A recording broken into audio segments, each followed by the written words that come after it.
So the third P is a prevention of pain. How does this relate to procrastination? So again, in its simplest form, this just comes down to the fact that we don't like doing things that are hard. We don't like we don't like doing things that are hard, and B, we don't like doing things that initially seem very open-ended. A great example of this actually is at university.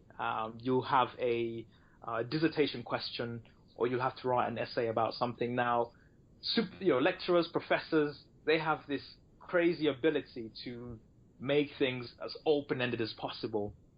So you get all sorts of essay questions which are very open-ended. And when something is very open-ended, it's very hard to be clear about where you need to start.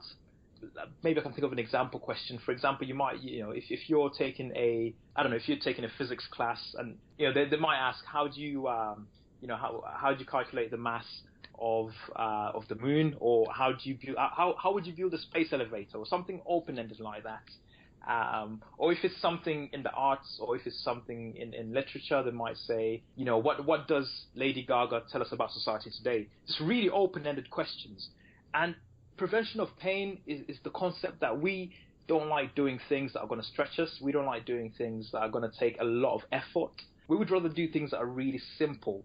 So the natural instinct for us is to just stay away from anything that's going to take a lot of time, or anything that's going to make us think hard and work hard. Again, that's something that crops up quite a lot. But interestingly, actually, sometimes a task might be really, really simple, and you'll still procrastinate about it. So it's not always the case that difficult things procrastinated about more than things that are simple. But certainly, in most instances, if something is vague and open-ended and big, we don't like doing it.